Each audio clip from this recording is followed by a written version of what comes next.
Good morning, good morning. Second day.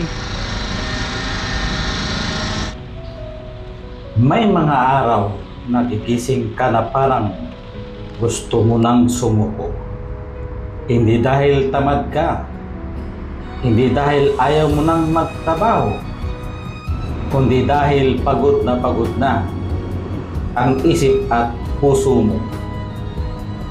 Maraming tao ang nagsasabi, ang swerte mo, nasa abroad ka. Oo, may katotohanan iyon.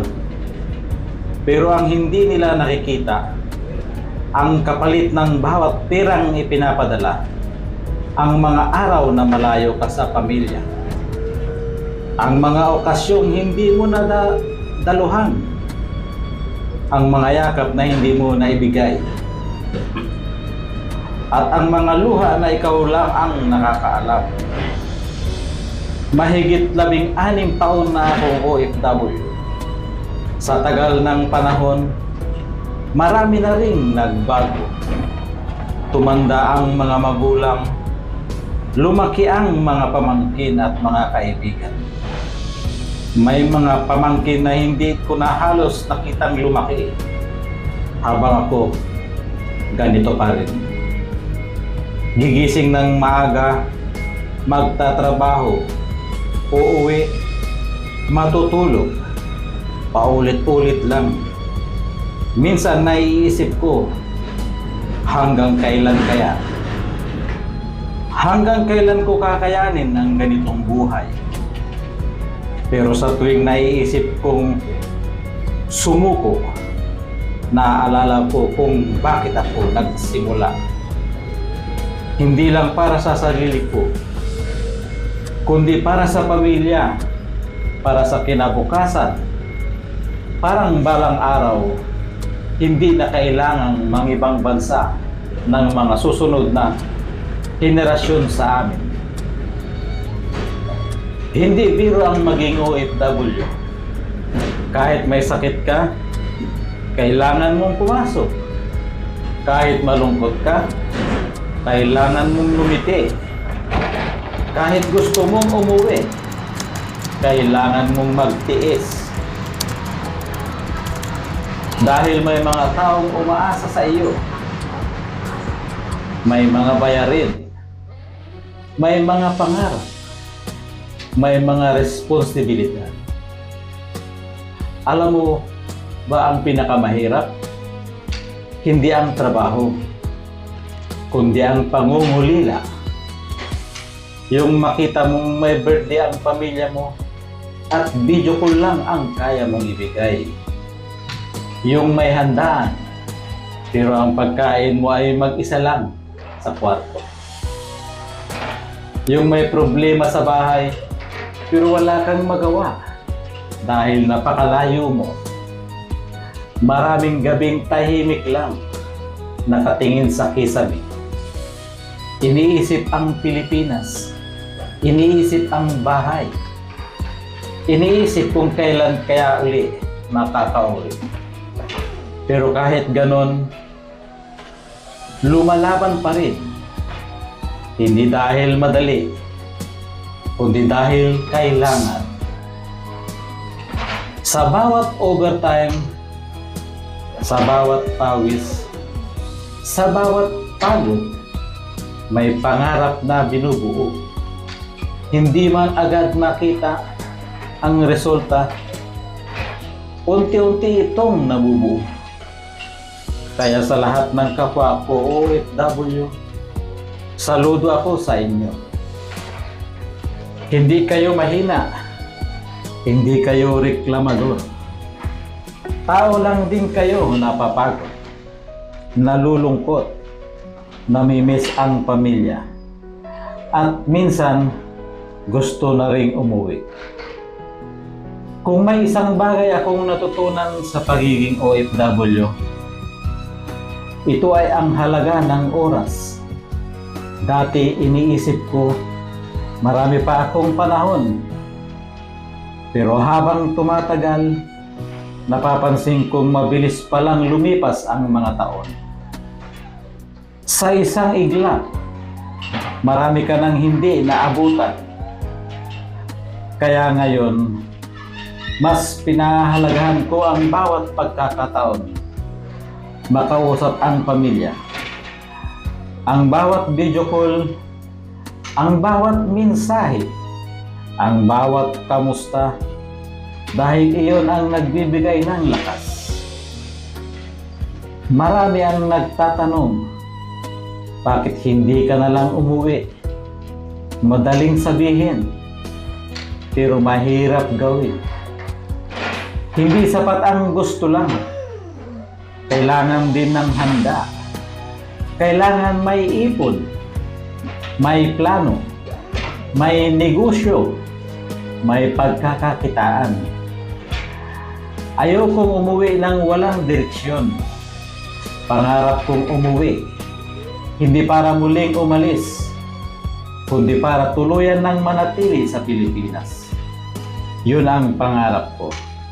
Isang simpleng buhay, kasama ang pamilya, may maliit na negosyo, may sapat na kita, at may oras para sa mga taong mahal ko. Habang nandito pa ako, patuloy akong magtatrabaho, patuloy akong mag-iipon, patuloy akong mangangarap, at unti-unti kong paghahandaan ang araw ng pag-uwi. Hindi man madali ang paglalakbay, alam kong sulit ang lahat ng aking sakripisyo. Kung ikaw ay OFW na nanonood ngayon, gusto kong sabihin sa iyo, hindi ka nag-iisa. Marami tayong lumalaban sa tahimik na paraan. Marami tayong umiiyak ng walang nakakakita. Marami tayong lumingiti kahit mabigat ang dibdib. At kung minsan ay pakiramdam mong wala nang nakakaintindi sa iyo. Sana maalala mong may mga kapwa OFW na dumaraan din sa parehong laban. Kaya kapit lang, darating din ang araw. Hindi na alam clock ang gigising sa atin para pumasok sa trabaho, kundi ang tunog ng umaga sa sarili nating tahanan. Darating din ang araw, hindi na video call ang paraan para makita ang pamilya, kundi magkakasalo na tayo sa iisang hapag. Darating din ang araw na masasabi natin, salamat Lord, natapos din ang mahabang laban.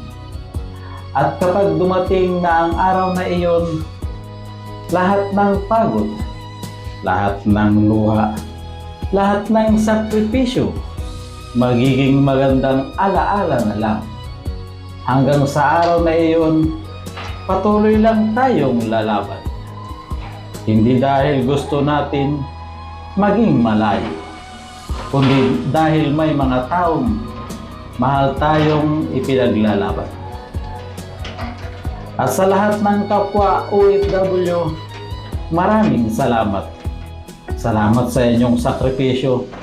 Salamat sa inyong tibay. At sana magkita-kita tayo balang araw. Hindi na bilang mga OFW, kundi bilang mga taong nakauwi na sa sariling bayan. At iyon ang araw na pinakahihintay nating lahat.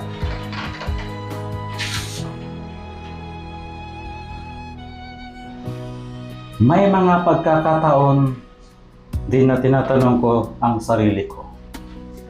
Kung babalik ako sa nakaraan, pipiliin ko pa rin ba ang maging OFW? At sa totoo lang, hindi madaling sagutin ang tanong na iyon. Dahil napakarami kong isinakripisyo, mga kaarawan na hindi ko nadaluhan, mga Pasko at bagong taon na malayo sa pamilya, mga mahahalagang sandali na sa litrato at video call ko na lang napapanood. Masakit isipin, pero yun ang naging realidad ng buhay ko. Gayunpaman, hindi ko rin maitatanggi na marami rin akong natutunan.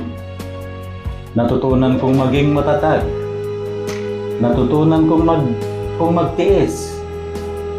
Natutunan kong pahalagahan ang bawat sentimo ng pirang pinaghihirapan. At higit sa lahat, natutunan kong walang trabahong maliit kung ito ay marangal. Sa bawat pawis na tumutulo, may pamilyang umaasa. Sa bawat araw na lumilipas, may pangarap na unti-unting naaabot. Hindi man mabilis, pero sumusulong. Minsan, hindi natin napapansin ang mga maliliit na tagumpay.